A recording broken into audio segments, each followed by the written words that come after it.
Oh, here we go.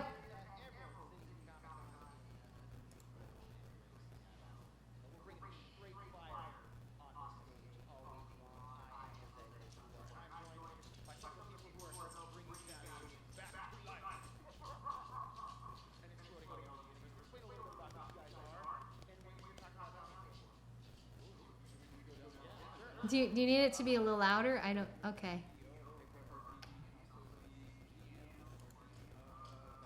That's all I can do, guys.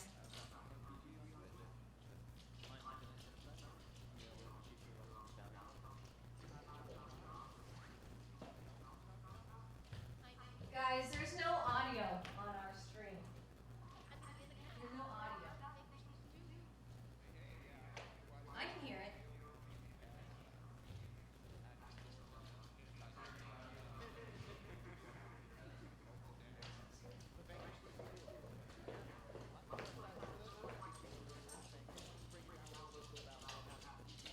You guys plan on taking it? Cool. Season 2. Yeah, so Season 1, it's based on Catalyst Game Labs, put out a great Valiant Universe RPG that we picked up and decided we were going to build a show around, and worked with these guys to come up with some really fun ideas, and worked with the cast up here in Seattle, and then recently we moved an operation down to LA, and for Season 2 we're going to expand upon it. But in the first season, we started with people at the kind of very bottom. There was some time travel, some Ivar the Time Walker, and some outer space, and some Exo Manowar, and people got blown up, and there was some shit that happened, and that was... It'd be really hard to explain because it's an RPG and they take it places that you just can't predict. It's pretty wild. So what is it, tell me for you, like the CEO of that, that's a lot of pressure, a lot of titles, a lot of things happening. He's a nerd boss. He is the nerd boss. Yeah, I mean, he's the nerd boss. he can wear the hat and represent properly instead of the people out there that try to be nerd bosses that aren't quite up there. There's an epidemic Right. of fake nerd bosses. Right. We've got to do something about this. But now you're here, that's what I'm saying. Like, for you, taking the helm of nerd boss at Valiant, what does that mean for you? I was a huge fan of Valiant growing up. Huge fan. And so to be able to be in this position now where I'm helping the company and the characters find the massive potential that it deserves is just, honestly, it's an honor. I mean, growing up, I remember I was all about, it was that perfect era for me when comic books were just getting started. All these new companies were starting up. Image was starting up. Valiant was starting up. And Valiant, I remember the Turok, Exo Manowar, Bloodshot. I was like, Chromium, baby. I love that cover. I have like 3 or 4 copies of Turok I 1 bet you do. just hanging out because I was like, all these covers should be shiny and awesome like this, like paper stuff. It needs to be like shiny, some sheen blowing out at me. Turok with a bone. You know what we're doing now? We're doing metal covers. We just announced. I thought you were about to turn. We're doing covers with cats. We are doing covers. We are doing covers with cats. I thought you meant metal covers, like you guys are just performing in bands, No, like doing covers of that metal would be songs. awesome. We are also performing in band. We're a traveling band comic company. But we have a cover literally that's printed on brushed metal. But I'll tell you why we do crazy things like that. Because if you have great stories, it really is your responsibility to do everything you can to beat the drum and make people aware of them. And so we, as the best read publisher in the business this year and last year and the year before that and the year before that and the year before that, feel it's our duty to make sure as many people get to read our comics as possible. And so how important is it for you, I mean, especially when you're starting new franchises or bringing franchises back, to get something like that out there, to make sure that people take notice? Because a lot of the times people see a comic and they're like, all right, but if you're going to put comics on brushed metal. Listen, there are more great comics being published now than I think ever have been published at one time. Holy shit, yes. Yeah. Right? Oh my god. I mean, it's impossible to keep up with everything. It's so good. Emphatically, yes. Right. Amy works at a comic book store. Nice. Oh, you do? Which one? House of Secrets, Burbank, California. That's an awesome store. Thank you Shout out, very much. House of Secrets, Burbank. If you're in the Burbank area, maybe you stop by. And if he knows how to read. Yeah, totally. That's how. Do you? Yeah. My dad. My first 2 comics were issue of Spawn and Bloodshot. Nice. And like my dad was like, "Oh, he is buying books," and I was like, "Yeah." He didn't know there was pictures in there. There was only pictures. That's awesome. But to what Dinesh is talking about, we want to support Hyper RPG and support Vanquished because there's so many people on Twitch watching, absorbing that content, and Zach is such a wide audience. And I've worked with the company for 5 years, and Zach knows as much about Valiant as I do. I mean, he's a master and a massive fan. So we're getting these characters out to such a wide audience. That's what's got us so excited about season 2. And how cool is that for you? I mean, having to, maybe be showing off these characters for the first time to some people who aren't really big fans, or showing love to the fans that do appreciate some of these characters. It's a lot of pressure because there are a lot of people that I know. I know we have some in the audience here today who came up to me before this and were like, I didn't read Valiant until the show, and now I've read everything and I've caught up. And I'm like, oh, that's a lot of pressure. That's a lot of pressure. I really hope I don't fuck this up. And I know I have sometimes. And No, dude, what are you talking about? Oh gosh, you guys! I'll be like You're reading about a book. 100% accuracy right now. Oh man, well, like there's. I love the way Valiant publishes, in that there's usually only 2 books a week, so it's really easy to keep up with. And because it relaunched in 2012, it's pretty easy for me as a super fan to catch up and create my own little database of like, oh, these are all the things, moving pieces. But I feel like these guys have an amazing Bible somewhere because their continuity is off the chain, and I'll think I know where something might be headed, and that's where it gets really scary. It's like, okay, the players are taking things this place, and I probably need to bring this character in if they're going to be in this place. I hope I don't bring this character in a way that, like, next month the book's going to come out and be like, no, the character's, like, doing this way off into this space. The complete opposite and of I'm what like, you thought. oh, man, shit. I But didn't that's see that coming. the beauty of what you guys do. It's so you never know where it's going to go. I mean, it's not predictive storytelling. I'm super excited to see what Amy and if you're going to bring to this. Oh, I'm We're really not excited gonna, to see We're what... not going to wreck it at all, I promise. No. Well, I'm really excited to see where Amy takes it. I'm really excited to see if he wrecks it. Nice. If you get a lot of heat. Oh yeah, A lot of heat. Zach has seen me play like lots of RPGs on Geek and Sundry and stuff like that. Usually I'm a big dude who likes to break stuff. Don't follow the rules. Don't listen to nobody. An independent orc that don't need no man. Something like that. I think he's already pitching himself as like the bad guy of the group. Like, hey, if everyone else is going to be the renegade game player. But we actually have already worked quite a bit with these guys to get their characters ready for season 2. So we're launching season 2 on March 22nd. Okay. On a Wednesday night at 9:30 p.m. Pacific time, which is pretty late, but to live on YouTube immediately after. But I know I sent over some images. We could probably show those if they haven't. If not, I'm going to feel like a real jerk for saying that and then making a tech guy go like, screw you, dude. Nobody said there was images to cut to. I know. I do that job. I do that job, so I feel you if I just did that. Oh yeah, sweet. Yeah, so there's that's Iffy's character. Iffy, you want to tell us a little bit? Yeah. So basically, I don't like to work, so I usually make things easy by making someone who's pretty similar to me. So he's Nigerian, just like me, DK Unaka, which I took my dad's name and then another Nigerian dude's name. I know, I don't like to work hard. I just pick what's there. Live RPGs are great for him. Yeah, so I wanted to do something different with this character than someone big and crazy. I wanted someone almost completely opposite of me. He's like an overachiever. He gets good grades in school. He doesn't drop out to do comedy. He's all about getting things perfect. So he's very different from me, and he's and I kind of wanted to touch on Valiant Universe. So I don't know if I'm getting into it too early, but he knows of Toya Harada. He wanted to roll with Toya. I mean, it says it right there. We know. We know you can read the biography. Well, I can't read it. It's small from right here. But right. The important little tidnote there is that biography of Toya Harada came out in 2010, which. To be the little super nerd in this situation, that means that the rest of the world didn't know yet that Toya Harada was the world's most powerful Psyot when he was just a really successful businessman. So at this point, the life story in that book is going to be of a really powerful and successful businessman and not this dude that just took over a country in Africa. Yeah. The sound of a billion Valiant fans' minds just being blown right now. that is some deep continuity. What's with the Uncle's Gold Watch? He has basically he grew up in Nigeria, but his uncle has lived in America in LA, and he moved with his uncle, and he has a close relationship with his uncle. Right before where pretty much the RPG is going to pick up, his uncle kind of went missing, and that's the last thing he got from his uncle, so he kind of keeps it with him. It's real special. Also, a gold watch is dope. Got some swag on it.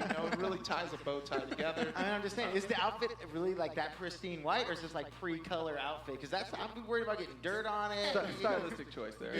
Scotch guarded your whole outfit before you head out. Yeah, very inspired by Morgan Freeman and and Bruce Almighty. He's I just want to look like black guy. No, that's called last minute art hire, short time frame. Like, yo, let's get this out by Friday. But he had the time to color the bow tie. Right? That's and the suspenders. Well, Just it makes saying. it pop. It makes it pop. Suspenders and bow tie both red. Pow. Gold Zach, watch. who was the artist on this? This is gorgeous. Alien, she's actually local, which I didn't know. I found her on, I used to work, for those that don't know, I used to showrun Geek and Sundry before I started Hyper RPG. And that, I show ran Critical Role on that network, and they have a huge network of artists. So I usually just, when I want an artist, I hop into their subreddit. I'm like, yo, somebody hit me up. And this girl did, and she's amazing. Amanda Lean, Alien First on Twitter. And she did a great job, and she's actually ended up being local to Seattle, which was really cool. How awesome. I just love the age we live in. Yeah. I needed an artist, went to the subreddit, and was like, need one. One showed Need up. it by Friday. Got it. Done. Here you go. We're going to broadcast you all over Twitch. That was on Tuesday. Yeah, right? And then we've got Amy's wonderful character, which, Amy, I hope you don't mind, I filled in some general stuff on your character since we were putting this together at the last minute. It's very hand-drawn. Like, is this an old backpack or new backpack? Old. Give me a Sharpie. Old backpack. That's me on a tablet on a flight.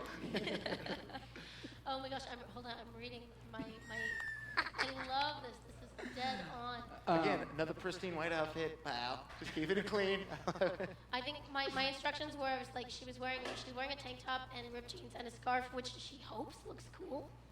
Right. That was the, like, some 'cause people that's can, her. some people can pull the scarf off. Yeah, she's trying to, like, and luckily our artist has pulled it off beautifully.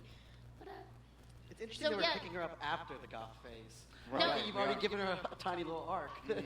well, what I love is that, like, Donna's someone who really she looks to others. She looks to the people around her. And so is it? Am I allowed to say this? Yeah. Like, so when she finds out her name is on the list of potential psyops, this is the one time where she's not really sure, but her friend is like, you got to do this.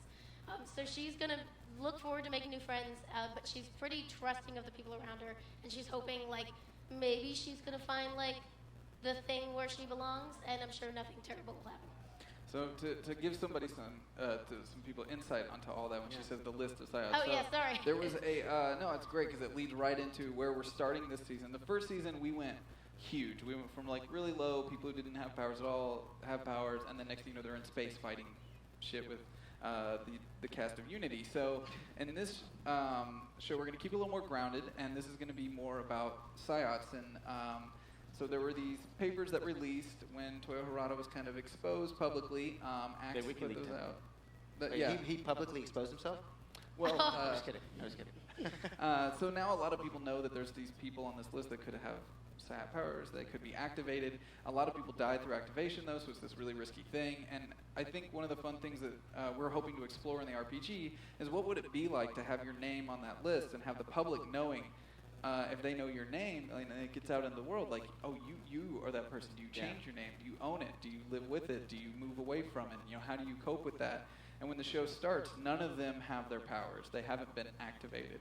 And we get to join them on that journey of activation, hopefully building and leading into the big next Valiant event that I'm super hyped for, which is Harbinger Wars 2. Which, I don't know what you guys want to talk about with all that, but that's what we're hoping to build Yes, into. go on. I was going to ask about what flavor bubblegum that was, but... We're skipping over. The Those import- magic cards are not sleeved. Yeah. That one's Not bent. sleeved. It's It's bent. crumpled, What are you just- doing right there? What's It's going her on whole here? thing. She lacks commitment. She's into it for like 6 months, really into it. And then she's like, oh, but now I'm distracted by swim team for 6 months. Oh man, that just hurts my heart, man. I'm imagining. They're probably doubles. They're probably doubles. Yeah. She's got plenty of extra. They're land cards, don't worry. Like, she's the type of person who asks, "Oh, can I use a proxy and print out like the best card and bring it?" Like, get out of here! This is Friday Night Magic. I'm trying to win me some promo cards. Is DK going to be real mad about that? No, DK, like I said, the opposite of me. He doesn't waste his money on magic cards like I do. Oh. But I do, and I feel it. So you did mention Harbinger Wars. Just saying. Harbinger Wars. Yes. We can talk a lot about Harbinger Wars. Yes, lay it we on can us. say that there's a sequel coming. Nice. It's called Harbinger Wars 2. It's a good name for a sequel. Yeah. Unless it was like Zero, it's like a prequel. But you said it was a sequel already. No, it's a sequel. It's Harbinger Wars 2. I don't know if I've mentioned that yet. Yeah. Sequentially, it's the second one. Yeah. That's like, Yeah. that's clutch. Because a lot of times you get those, like, you do movies, and they do like one movie, and then two movies, and then they go back and they tell the story from the middle. And I'm like, that's not 2 anymore. You changed the whole sequence. Oh, and there's Harbingers in it. Are they at war, though? Yes. How did you know? I mean, I just put There's 2 and no 2 spoilers. and the So 2 are there together. really Harbingers in it, There though? are Harbingers in it, yeah. Are It's there, though? the very first Harbinger is going to be in it. Is he The fighting alpha. more The Harbingers? alpha. I'm assuming because, well, the alpha is the beta and the gamma, the delta. There is an Omega. There is an Omega. So the alpha Well, and the Toyo- omega. This has turned into a rush event. Toyo Harada. Toyo Harada's the Omega. We're here to pledge Valiant. What do I need to do Like to all win my the- jacket? The little sequel stuff. I got some title pictures. You got 2 Harbinger, 2 Furious. Oh. Harbinger Warer. You don't have to just throw a 2 on there and call it a day. We can get crazy. Iffy, I'm going to call you every month. We got solicitors coming every month. Woo! Prepare for some bad ideas. How about Exo, like Men Award? Like men instead of Man Award? And then you could do like that. Dude, no spoilers. Sorry, you're hired. That book is I'm just about to get launched. March 22nd. Oh yeah, I Blew guess. the ending. Oh yeah, we are premiering Yeah. our show on Yeah. the day that Exo Manowar releases Exo Manowar #1, which I was very fortunate. Did you read it? I did read it. It's so Yeah, good. yeah, it's good, isn't it? It's really good. Yeah. I love when inside guys talk about the stuff they read and they don't share it. It's really good. I would have loved to have read it. Thanks, You guys. too can read it on March 22nd while you watch Hyper RPGs. Yeah, Valiant yeah. Vanquished. Which comes out first? Well, the book will be in stores at probably 10 a.m. Yeah. wherever you are, or 11 a.m. wherever your stores open, and then we'll be that night. It won't. It'll be a good day though for Valiant stuff. We should add, though, that on March 22nd, when Exo comes out, when we premiere the season 2, we're going to load up Zach with all kinds of goodies and giveaways for the fans. There'll be some Exo giveaways. There'll be some exclusive merch. So anyone tuning into the premiere will have a Yeah. great chance of getting some really exclusive Valiant swag. And for those that possibly watch RPGs on Twitch or don't know or haven't and are wondering what it's all about, I mean, it's a dice rolling game. Anything can happen. We work with a lot of comedians. We have an amazing cast on our show. We've got Johnny Cruz on the show, who you might know as the voice of Lucio on Overwatch. He's going to be on the show. Amy and Iffy, of course. We have Danny Fernandez, who's an amazing writer and host and comedian, who's on Krillinet podcast with Iffy, big Dragon Ball fan and also Valiant fan. Danielle Radford, who happens to be a comic reviewer for Screen Junkie. So it's a really great group. They're all big comic nerds, and we're going to have rotating guests coming in that are going to be in upcoming digital properties that are coming out from Valiant as well. And that's one part of that whole thing. And then another part is we try to get the audience involved as much as possible. So the audience gets to interact with the show as it's happening through interactive tools that we've built. We'll actually have a little mini game where the audience can defeat Valiant villains with the rest of the chat room to take them down. And if they beat them, the players get buffs and things like that, acting as the global defense gate and stuff like that. It's very cool stuff. I mean, I didn't know all that stuff was possible.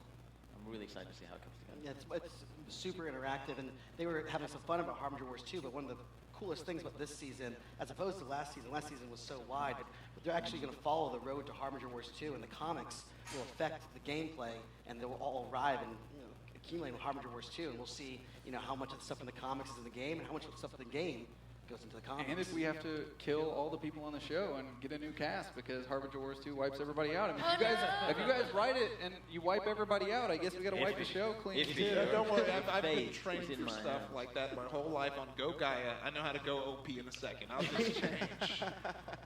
It sounds like you guys are having a lot of fun just telling the stories of this universe, even playing, mixing it, making sure that everybody stays alive. Well, hopefully. Hopefully, because I know 2 people would be kind of sad if they ended up dying. So where can we all find out more about each of the Valiant Universe properties that are blowing up? Well, you can find our first season of Vanquished on YouTube, youtube.com/hyperrpg, and then we put a lot of stuff up on our Twitch VODs as well. And like I said, new season premieres March 22nd at 9:30 p.m. You can find these guys on our channel quite often. I know Amy's been guesting on our Star Wars RPG as well, and Iffy's got a couple shows on the channel. And then you can find Valiant, of course, everywhere on Google if you type Valiant. Everywhere, comments and so on. Yeah. And we've got Exo Manowar #1 launching March 22nd, the same day, which I think is the best entry point that we've had yet for new readers to come in. So It's a big really thing. good. It's so good. Yeah, we're I'm nerding out pretty hard on it. it. Yeah, the art's so great. And if anyone here wants to know a little bit more about what we're doing with Valiant Digital, what we're going to do with Vanquished, we have a panel tomorrow, room 305, with 4 p.m. It'll be us, we have Zach, we have Jason David Frank, who is playing Bloodshot. Ninjak versus the Valiant Universe. Bloodshot, what? Yep, and we have Benny Potter from Comic Story, and we're going to show a lot more stuff from Vanquished, talk a lot more details, talk about the road to Harbinger Wars 2. Should be a lot of fun at 4 p.m. Awesome. Oh, and stop by the Valiant booth, 1701, Yeah. for all kinds of the great comics, that we're producing. So if you are here at Emerald City Comic Con, stop by the booth, check out the panel tomorrow. Lots of exciting things happening. Check out the show March 22nd. And Exo Man of War 1 coming back the same day. Get all your Valiant in one beautiful day and then carry it on for the rest of your entire life. I'm pumped. I'm glad you guys came by the show. Thank you so much for sharing what's happening in the Valiant universe with us. Thank you guys here for hanging out at Emerald City Comic Con, and we are going to be right back with more from the ECCC right after this. For honor, for the watch.